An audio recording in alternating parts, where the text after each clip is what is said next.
MP 20 चुनाव 2023 में कांग्रेस और भाजपा के बीच बराबरी का टक्कर। किसी करवट पलट सकता है जीत का ऊंट। भाजपा ने एमपी चुनाव जीतने के लिए लगाई पूरी ताकत। कांग्रेस भी कोई मौका गंवाने के पक्ष में नहीं। फिलहाल कांग्रेस में भाजपा से कम गुटबाजी। 2 सर्वे कांग्रेस तो 2 सर्वे भाजपा के पक्ष में। आगामी मध्य प्रदेश चुनाव के लिए राज्य की सत्ताधारी पार्टी बीजेपी और कांग्रेस के बीच तैयारियां तेज हो गई हैं। 2018 में हुए पिछले विधानसभा चुनाव में कांग्रेस ने छत्तीसगढ़ और राजस्थान दोनों राज्यों में जीत हासिल की थी। 230 सदस्यों वाली मध्य प्रदेश विधानसभा में कांग्रेस पार्टी भाजपा की 109 सीटों के मुकाबले 114 सीटों के साथ सबसे बड़ी पार्टी बनकर उभरी थी। इसके साथ ही उसने 15 साल से राज्य में शासन कर रही भाजपा को सत्ता से बेदखल कर दिया था। कांग्रेस नेता कमलनाथ ने 2018 में राज्य के मुख्यमंत्री के रूप में शपथ ली थी, लेकिन 15 महीने बाद कांग्रेस के कई विधायकों ने ज्योतिरादित्य सिंधिया की अगुवाई में बगावत कर दी। कुल मिलाकर 22 कांग्रेसी विधायकों ने इस्तीफा दे दिया और बीजेपी में शामिल हो गए। यह सारा सियासी ड्रामा ऐसे वक्त में हुआ जब देश में कोविड-19 महामारी अपने पांव पसार रही थी। विधायकों की बगावत के बाद कांग्रेस के मुख्यमंत्री कमलनाथ को अपना पद छोड़ना पड़ा और उन्होंने मुख्यमंत्री पद से इस्तीफा दे दिया।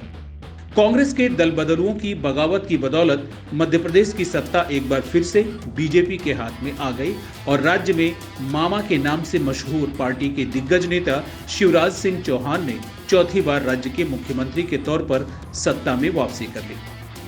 अब 2023 मध्य प्रदेश चुनाव में कुछ महीने ही बचे हैं। बीजेपी सीएम शिवराज सिंह चौहान के नेतृत्व वाली सरकार द्वारा शुरू की गई विभिन्न कल्याणकारी योजनाओं पर ध्यान केंद्रित करते हुए चुनावी तैयारी तेज कर चुकी है। मध्य प्रदेश में भाजपा की चुनावी रणनीति में आदिवासी इलाकों और जिन सीटों पर पिछले चुनाव में कांग्रेस को जीत मिली है, उन पर जोर समीकरण बदलने को लेकर ज्यादा गौर किया जा गया है। अपनी चुनावी रणनीति के तहत भाजपा ने सबसे पहले राज्य की उन 39 सीटों के लिए अपने उम्मीदवारों की घोषणा की जिन पर वह पिछले विधानसभा चुनाव में हार गई थी। इस लिस्ट में 21 आरक्षित सीटें हैं, जिनमें 13 अनुसूचित जनजाति यानी एसटी सीटें और 8 अनुसूचित जाति यानी एससी सीटें और 5 महिला उम्मीदवार भी शामिल हैं।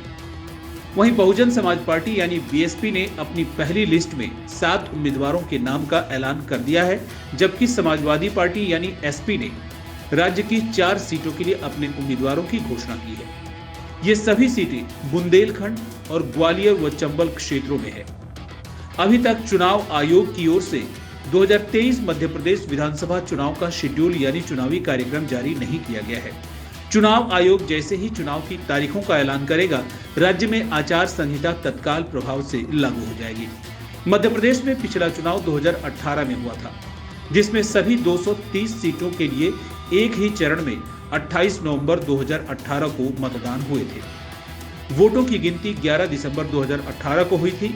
मध्य प्रदेश में विधानसभा की कुल 230 सीटें हैं। 218 के चुनाव में कांग्रेस को 116 सीटों के बहुमत से कम 114 सीटें मिली थी और भाजपा 109 सीटों के साथ दूसरे स्थान पर रही थी।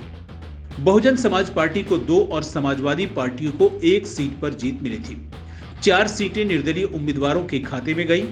मुख्यमंत्री शिवराज सिंह चौहान ने बुधनी सीट पर कांग्रेस के उम्मीदवार अरुण यादव को 58,699 वोटों के अंतर से हराया था। उससे पहले यानी 2013 के मध्य प्रदेश के विधानसभा चुनाव में भाजपा 166 सीटों पर जीत हासिल करके भारी बहुमत के साथ सत्ता में आई थी। उस चुनाव में कांग्रेस को महज 58 सीटों पर ही जीत मिली थी, जबकि 4 विधानसभा सीटें बहुजन समाज पार्टी के खाते में गई थी। मध्य प्रदेश चुनाव के लिए अब तक किए गए 4 ओपिनियन पोल में राजनीतिक दलों के लिए विरोधाभासी नतीजों की भविष्यवाणी की गई है। 2 ने कांग्रेस की स्पष्ट जीत की भविष्यवाणी की है, तो बाकी 2 ने मुख्यमंत्री शिवराज सिंह चौहान के नेतृत्व में भाजपा सरकार के एक बार फिर से सत्ता में आने का अनुमान जाहिर किया है। मध्य प्रदेश में सरकार बनाने के लिए बहुमत का जादुई आंकड़ा 116 है।